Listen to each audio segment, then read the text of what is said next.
안녕하세요. DC백터보 202강 시작하도록 하겠습니다.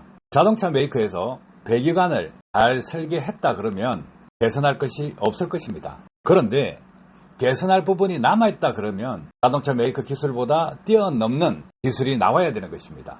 배기관에서 문제가 발생하고 있는 것은 무엇이냐? 배기 저항을 어떻게 하면 감소시킬 거냐 이겁니다. 또 소음기나 DPF에서 발생하는 역류를 어떻게 하면 억제시킬 것이냐 하는 것입니다. 또 배기관 속에 와류가 발생하는 것을 어떻게 하면 억제시킬 수 있을 것이냐 하는 것입니다. 그래서 이 세 가지를 동시에 해결하기 위해서는 기존 배기관을 그대로 사용할 수 없는 것입니다. 그래서 배기관을 잘라서 DC백터보를 삽입하는 것입니다. 사이즈가 다르죠. 자, 메가트럭 배기관 사진을 보시면 순정 상태에서 DC백터보를 장착하고 차량에 장착하는 것입니다. 또 액션트도 배기관을 잘라서 DC백터보를 장착하고 차량에 장착하는 것입니다. 여기서 외관상으로 보면 달라졌다는 것을 알게 될 것입니다. 배기 환경이 커졌습니다. 왜 커질 수밖에 없느냐? 배기 저항을 줄이기 위해서 하는 것입니다.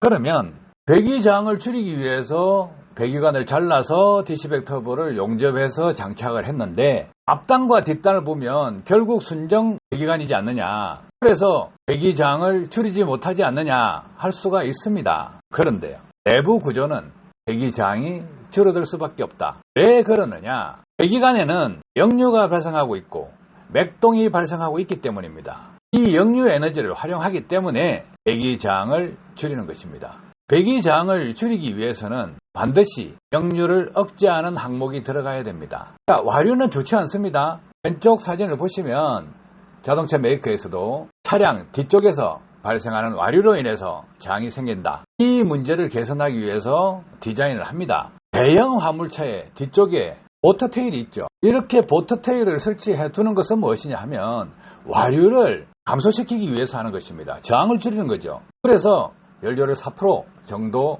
절약할 수 있다. 이렇게 실험 데이터가 나오는 것입니다. 그러면 외부에서 발생하는 와류도 좋지 않은데 엔진 내부에서 와류가 발생하는 것이 좋을까 이거예요. 와류는 좋지 않습니다. 그런데 와류기를 넣는다 하면 어떤 현상이 생기느냐? 와류는 공기 저항의 주요 원인 중 하나로 공기 흐름을 방해해서 저항을 크게 증가시킨다입니다. 여기서 유추해 보시기 바랍니다. 어떤 이야기냐? 흡기관 및 배기관에 와류기를 하나를 였는다, 두 개를 였는다, 세 개를 였는다 이렇게 넣을 때 하나를 보면 공기 저항이 적은 것 같은데 두 개, 세 개, 네 개, 다섯 개 이러면 어떻게 되겠느냐 이거예요. 일반적으로 눈으로 많이 접할 수 있는 양수기, 펌프 이런 것들 보시면 단단 펌프와 다단 펌프가 있습니다. 날개가 하나짜리는 저항이 적겠지만은 두 개, 세 개, 네 개 이렇게 올라가면 저항은 늘어나게 되어 있습니다. 그러면 왜 와류기가 좋지 않으냐? 저항체냐? 바보가 아니면 알아야 된다 이거예요. 상수도관 속에 와류기를 삽입하는 일은 없고 소방 호스에 와류기를 넣는 경우도 없고 도시가스 배관 속에 와류기를 넣는 경우도 없다 이겁니다. 왜? 저항체이기 때문에 그렇습니다. 바보가 아니면 안다 이거예요. 그런데 저항체를 삽입해서 좋다 그렇게 한다 그러면 결국은 배기관 안에 저항체를 넣는 것은 저항을 증가시키는 것이고 환경을 축소하는 것과 똑같은 결과로 이어진다 이거예요. 그래서 날개에 달린 와류기를 집어넣으면 한 개 가지고 안 되니까 두 개, 세 개, 네 개, 다섯 개 이런 식으로 넣고 있고 또 하나를 넣는다 하면 안면적을 크게 축소시키는 막힘률이 상당히 많은 와류기를 집어넣는다 이거예요. 뭡니까?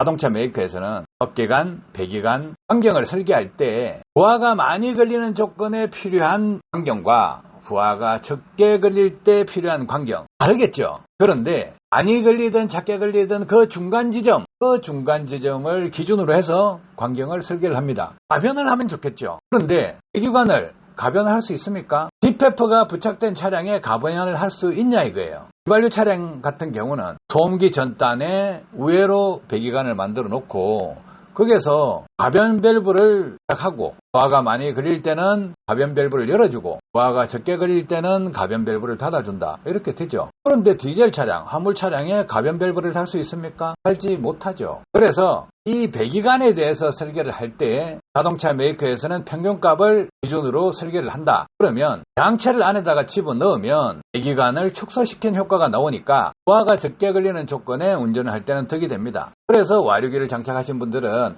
좋아, 힘 좋아 이렇게 하십니다. 그런데 실상은 그게 아니다는 거죠. 그럼 흡기관에 와류기를 막 집어넣어 놓으면 어떤 경우가 생기느냐, 오르막길에 힘이 있다 이렇게 할 수가 있습니다. 그러면 흡기 센서 값이 떨어져서 연료 분사량이 늘어날 수 있다. 이것도 생각해 보셔야 됩니다. 자, 출력이 떨어진다고 했을 때 어떻게 작업합니까? 소형 디젤 차량에 출력이 떨어지면 흡기 센서 옆에 통로를 조금 막아 놓으면 연료 분사량이 많아지고 출력이 올라갑니다. 면이 많이 논다 하면 흡기 센서 전단에 파이프를 연결하고 흡기 센서 후단 쪽으로 우회로를 만들어서 파이프를 연결해두면 흡기 센서 옆으로 공기가 적게 들어가기 때문에 연료 분사량이 줄어들어 버립니다. 그러면 면이 적게 나오죠. 전자제어 쪽을 알게 되면 그렇게 함부로 장난치는 것이 아니라는 것 아실 것입니다. 그런데 일반 운전자들이 전자제어, 센서값 이런 거에 대해서 아냐 이거예요. 배기관을 기준으로 보시면 굳이 하면 배기관에 와류기를 삽입합니다. 그것이 얼마나 무모한 행동인지 아셔야 됩니다. 저항체를 넣는다 그러면 환경을 축소한다. 많이 넣어보세요. 납이 많이 걸려가지고 엔진 데미지 먹어요. 그러면 와류기를 삽입하지 않고 저항체를 삽입하지 않고 플러스 효과를 낼 수 있는 것은 무엇이냐? 배기저항을 줄이고 역류를 억제하고 와류를 억제해야 개선되는 것입니다. 오른쪽 사진 보시면 메가트럭도 있고 액션트도 있습니다. 환경을 확대합니다. 무작정 확대하는 것은 아닙니다. 어떻게 하느냐? 배기량 생각해야 됩니다. 출력도 생각해야 됩니다. 적재량도 생각해야 됩니다. 그리고 운행 코스도 생각해야 됩니다. 그래서 DC100 터보를 장착할 때는 중량 적재냐 가벼운 적재냐도 물어봅니다. 무식하게 아무거나 푹푹 쑤시 박는 거 아니에요. 이렇게 배기관 하나를 작업하는데 시간이 얼마나 걸릴까요? 엔지니어가 붙었을 때 배기관만 평형하는데 4시간 내지 5시간 걸립니다. 그렇게 단순한 게 아니라는 거죠. 자동차 메이커에서 만든 것은 보편적인 기준을 가지고 만들어 둔 거고 DC100 터보를 작업하는 것은 해당 차량, 우리나라 지형, 운행 코스 이런 것을 감안해서 설계를 하고 제작을 하고 설치를 하는 것입니다. 왜 배기관을 잘라서 해야 되냐? 이런 것도 모르는 사람 많습니다. 자동차 메이커보다 앞서려고 그러면 당연히 잘못된 부분을 찾아내고 개선해야 된다 이거예요. 그런데 이제까지 와류기를 넣고 있는 사람들이 홍보를 많이 하고 있기 때문에 그것이 맞는 줄 알고 있습니다. 하지만 상식이 있다 그러면 보세요. 왼쪽을 보시면 와류는 공기 저항의 주요 원인 중 하나다. 공기 흐름을 방해한다. 저항을 크게 증가시킨다. 이 정도만 아셔도